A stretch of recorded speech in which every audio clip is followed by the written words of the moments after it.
Backyard Green Films is proud to present this episode of Agri-Culture with your host, Alara Bowman.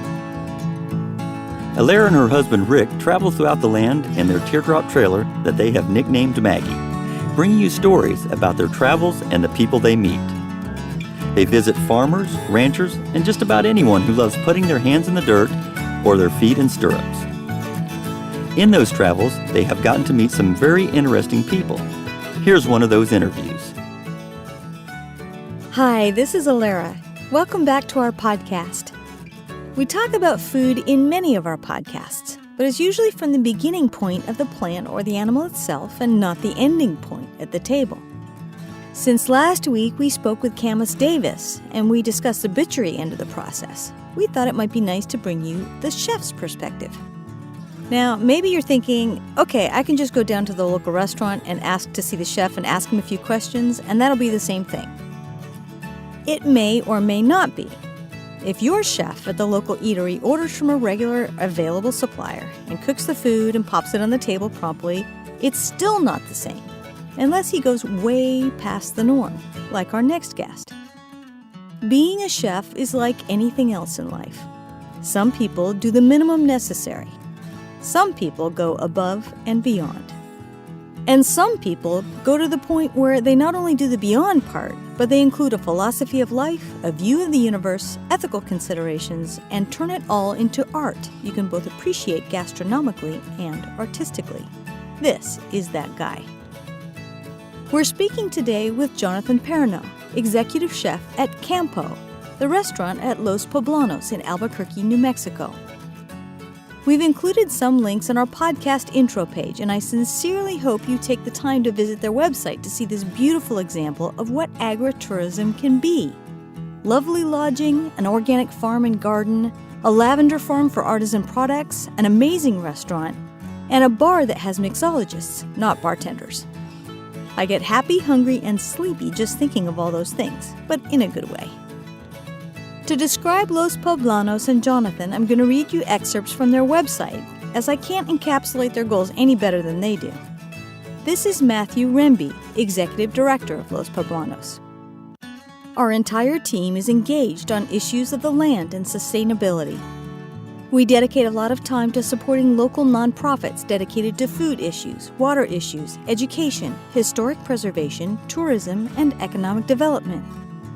New Mexico is a state with so many needs, and we're in a unique position where we can add value to these conversations as well as learn from them. We've hosted talks, tours, and other events to educate the public and raise awareness on sustainable practices.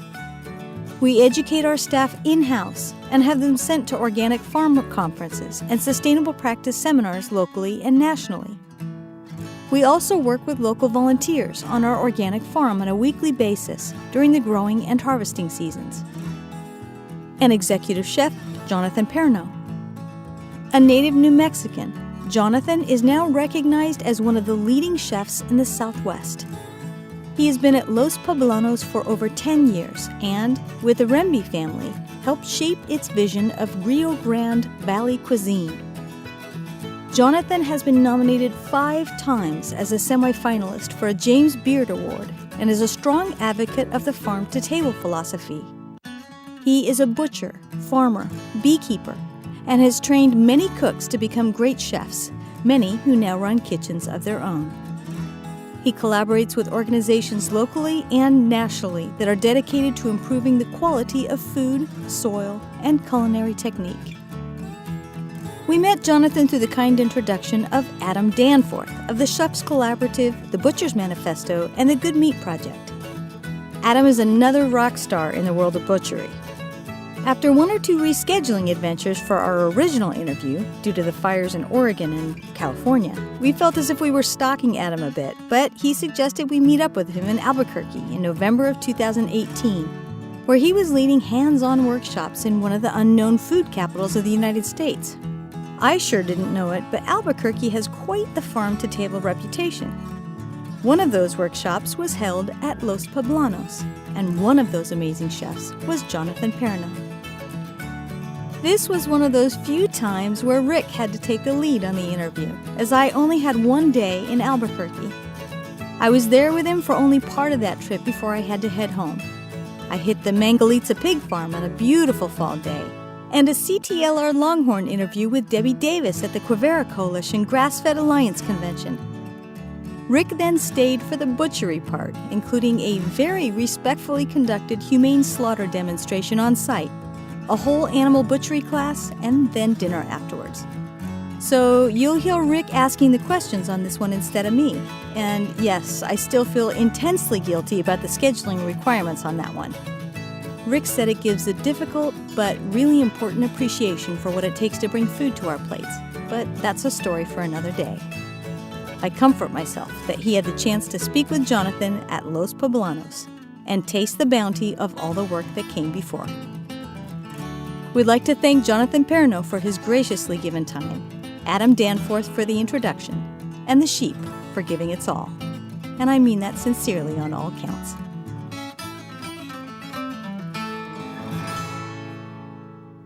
My name is Jonathan Perno, and I'm the executive chef of Los Poblanos in Albuquerque, New Mexico. Tell me a little bit about yourself, how you got into being a chef, going to culinary. Let's see, I'm originally from Albuquerque, and then I worked with a chef in the city, and he came out of the Culinary Academy in San Francisco. So he and I got talking, and I went and visited the school, and then when I was 19, I ended up packing up my bags and heading west. And then I went to school, and then my first job there was with Wolfgang Puck's Post Trio. And then I was a part of the prep team, and then they put me in the butcher department, and then after probably the first couple months, I took over the butchering lead, and I did that for a year and a half for Wolfgang's Kitchen there, and trained all the butchers that were after me. Tell me about your current position here and a little bit about, how should I say it, the restaurant, the facility, the farm, so to speak? Well, I've been the only chef on the property now 11 years, and it was really small, and we've kind of grown into where we're at now. And the whole philosophy, myself as well as my employer, was, sustainable, community, farm to table, that term, and just seasonal. And so all that training that I started when I was in the Bay Area and wherever my travels took me, everyone I worked for, the main focus was source locally, build relationships with your local purveyors, go see their facilities to understand their practices, to make sure that they're walking their talk. And because my chefs were very adamant about, if they said they were doing something, they definitely did it. They just didn't use it as a ploy to create business or a buzz, or because when I was studying, organics really wasn't discussed too much. You just knew that reputable producers, either if it be for vegetable or meat, that they would have to have healthy practices to do business with these chefs that were up and coming and established within these cities that I worked in.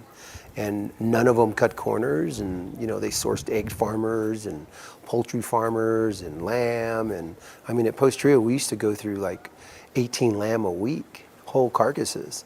And that whole animal was used all the way through on the menus and breakfast, lunch, and dinner. So that's kind of where I got my foundation and my mindset of how we work in this kitchen now. And so it's just I've been living and breathing this way for 30 years of my adult life. So early on, you got into the whole animal butchery concept of I embraced it. I was 19 when I went, and I was kind of, coming from here and then going to San Francisco. That's an intimidating move for a young man trying to make it in the culinary world, or young woman, anybody. I mean, there was, at that time in the late 80s, 90s, San Francisco was producing a lot of really great chefs and a lot of good restaurants, and I just happened to land in one of them. And then from that point, I just kept moving in and out of them. But again, the main focus was fresh, manage your product, don't buy more than you need, use it up, know how to use all your byproducts, whatever the byproduct may be, if it's coming from vegetable or animal again. And I think that's where a lot of people get lost. They create dishes and they see one thing. They don't see all the other facets of what can manifest out of a whole animal or a whole onion. There's a lot more diversity than what most people allow themselves to embrace with food. So in your career and here as well, you guys use the whole animal and use all the different products. Can you talk about that a little bit? We do. Right now, we're just developing, we're getting more infrastructure in place so that we can take on more of the whole animal concept. In the beginning, we weren't built out in a way that we could be sustainable in that world. So these have all been very small, deliberate steps getting us to this point. And now we're in a point where we're going to start looking at, we have someone that wants us to buy whole hogs from them. I'm in the middle of negotiating with some gentlemen that are raising beef. And it's the beef is half Wagyu and half Black Angus breed. And so we just started working with some of their meats that they gave us to sample to make sure that we want to work with them and we like their product. And then once we get to that point, then we're going to negotiate bringing in half-side steers in and then breaking them down. From curing to drying. We're doing a dinner in December, like the second week of December here, and we're going to air dry beef, and then we're going to store it, and then we're going to cook it with hominy. And this idea came from a lady that came from the Sioux Nation, and this is a dish that they would create, and she was talking to us about it, and so we kind of embraced her heritage, and so we're going to create this dish and do it on this. It's called Saving the Seasons. So we're going to put all this meat up and dry, and then we're going to make a stew out of it and reconstitute it back into like hominy. So the hominy is a local corn that they would grow for either milling into flour or just cooking and eating it as like a grain. And then the tails, the ears, the neck, I think is the best part of the animal, pretty much off of any mammal. There's a lot of connective tissue and stuff going on there, and it stays so moist even after maybe an extended period of cooking. So it just gets better and better. So, and then the shanks, I was watching this one program and I thought it was really interesting because they took the shank of the steer. And these were pretty big. I mean, the thing was this big, and it would braise for overnight for like 16 hours. And then the next day, that's when they would serve it. So every night they would be cooking for the next day with these huge steer shanks, and they would put them in a wood burning oven, close it off. And then they'd put them in these huge metal pots, and it was like, oh my gosh, this is like amazing. Because most osobuco, they tend to be off of a smaller animal. So I was kind of impressed when I saw that large steer shank being used, and probably the flavor was more robust too. I would assume. But we try to use everything. We process all our own fat here. I've never bought fat for making of confit or poaching something in. Like we save tallow, we save all the chicken fat, we save all our bacon fats, and we process and clean them. And I was fortunate enough to work with a guy that taught me how to process fat into rendered fat. So I was fortunate there. Then the stomach lining, all of the fat on the pig where the kidneys are, that's like the best fat on the animal. And so we take that and we keep that separate from the other fats, and then we use that into making tamales or dough for empanadas because it's just so rich and flavorful. Some people, there's a lot of vegan vegetarians now, so we move around that. But when we have the opportunity to use these fats for clients that don't have food concerns, then we get more excited in the kitchen because we get to work with the product the way it was intended to be worked with, instead of like, okay, we got to change this because of this concern for an individual. And then we're taking the skins and we've made pork rinds out of them. I mean, just, confeeding the hearts and pâtés with the liver. We don't clean our own intestines for sausage. That's a whole nother level of commitment, I think, to harvesting the animals. But I believe if we're going to try to raise pigs here to help us manage compost. So we want to raise these animals here, like 2 a year, and then slaughter them here on the property, and then do a matanza just for the employees of the property, because USD standards don't allow us to turn it around for retail sale. So we would do all the more traditional butchering instead of using the pellet gun or the bullet to take down the animal. We'll slice its throat. And we have an Italian guy here, and he told us when he was growing up, his grandfather used to take like a long metal spear that was round, and they would stab it through the chest and pierce the heart, pull it out, and then they would slice the main artery going through the neck to bleed it out. And he said, one of the most humane. The animal was stunned, but it wasn't traumatized at the same time. And I think going through the process of taking a life, you have to go through the process also of respecting the life before you take the life. And it also, going back with the trauma, which when an animal has trauma, you see it in the meat. Correct, especially in pork. Okay, it's spots. You get these like little blood clots throughout the meat, and you can tell that particular animal was stressed at some point through either the transport to the slaughterhouse or during when they're on the kill floor. I mean, it's just really interesting. So I wanted to go back a little bit too, because you talked about the neck meat, and so that's usually a cut or a piece of the animal that nobody sees or nobody even thinks about. I know I'm from Virginia originally, and up there they do hog jaw bacon. Oh yeah, the guanciale, absolutely. Yeah. And so the first time I mentioned it to my wife that grew up in San Diego, she'd never heard of it. Oh, it's so flavorful. And it's got more flavor than the belly part. Yeah. Absolutely. So let me ask you, as the head chef here, you, I assume that you work close with the farmers. I do. We work with about 6 different produce farmers, and we work with a couple. Right now, the beef one's going to be a new provider for us because we haven't solidified that deal. But right now we work with the co-op distribution center, which is a community-owned store, and then they have a distribution center, and they source all my beef, and it's a Native American project that they got hooked up with, and it's all range fed, and then they finish it on grain that the tribes grow as well, and then they feed them the grain for like 2 or 3 weeks, and then they go to slaughter. So right now we're leaning on that aspect until we get to the whole animal program. And then the other one, which is really cool, and I've been working with this man for as long as I've been here, and his name is Antonio Manzanares, and his company, he and his wife run a business called Shepherd's Lamb, and they're up north near Tía Maria, near right there on the Colorado border. And then all his lamb are really old. It's an old breed, and it's called a churro lamb. So it's got long fur, and then his wife harvests the coats. They make yarn out of it. They use natural dyes to dye it. We sell it in the farm shop, and so his lamb is like some of the best lamb in the world. I've had lamb all over, and it's all grass fed up in those high plateaus.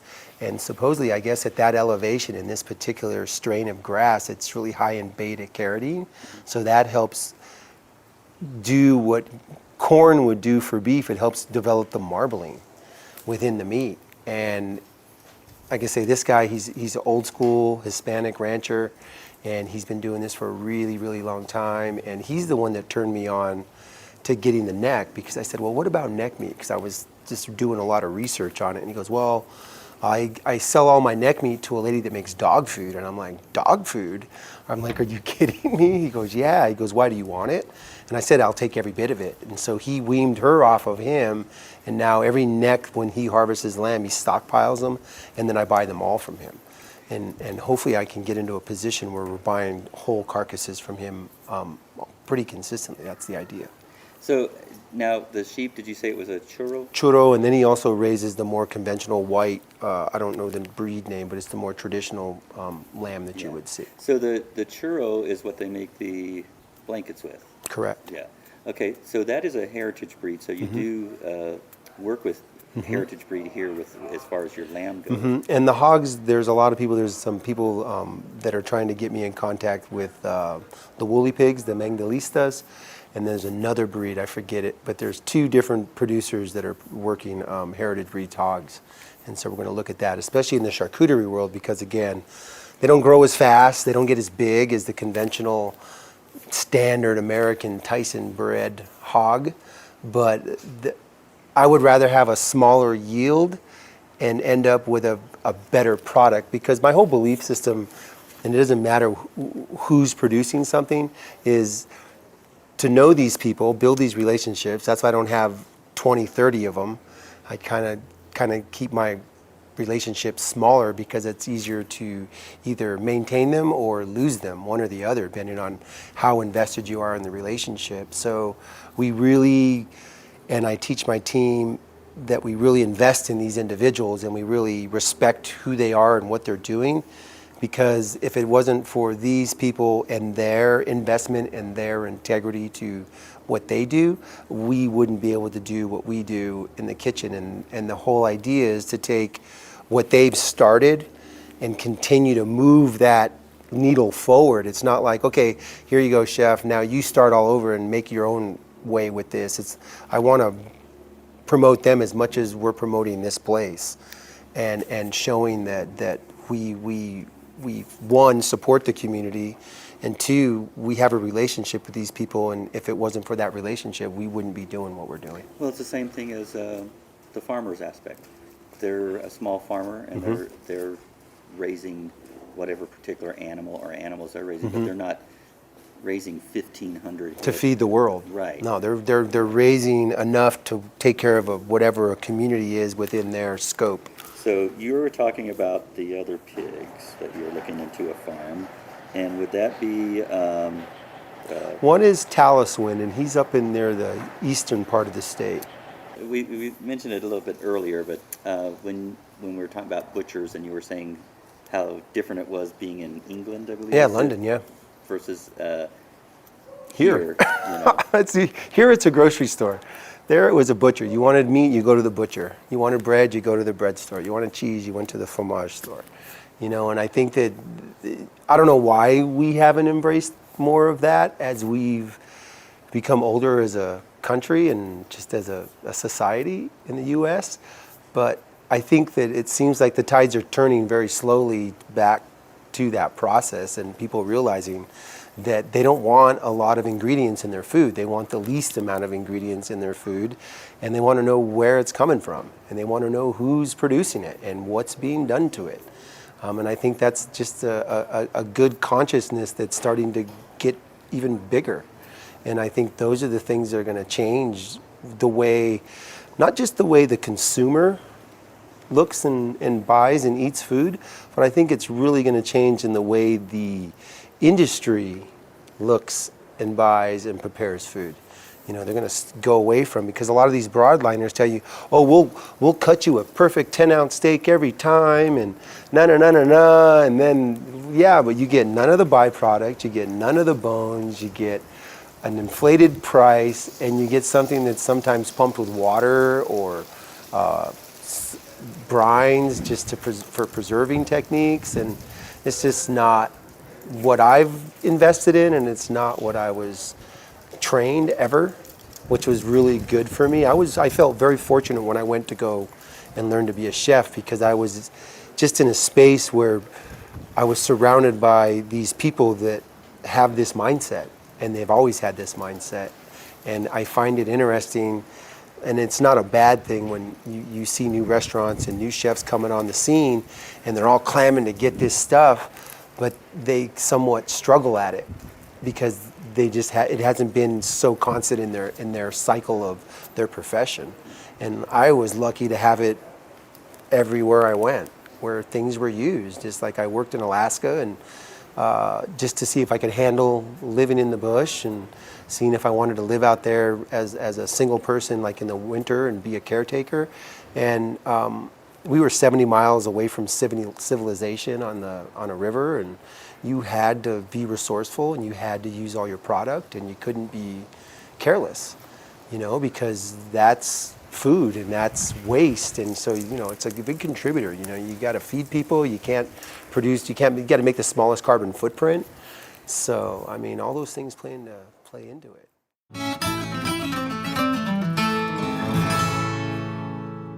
If you liked our podcast, please subscribe. This is how we keep going. And please tell your friends to join us. Please feel free to post any questions or comments that you might have to our social media sites. Our Twitter feed is at Backyard Green Films, spelled BKYRDGREENFILMS. Our Instagram is at Backyard Green Films, BACKYARDGREENFILMS. Our Facebook is Backyard Green Films. Our YouTube URL is youtube.com/backyardgreenfilms. We'd like to thank Chef Jonathan Perno for sitting down with us when we were in Albuquerque. If you'd like to find out more about Jonathan or the historic inn and farm at Los Poblanos, please visit lospoblanos.com. That is spelled LOSPOBLANOS. You have been listening to Agri-Culture with your host, Alera Bowman. Please tune in for more upcoming episodes from our travels. I'm Rick Bowman, your behind-the-scenes editor. Until next time. We also suggest that you check out these other organizations, the chefscollaborative.org and the cofferacoalition.org. This has been a presentation of Backyard Green Films. All rights reserved. Copyright 2020.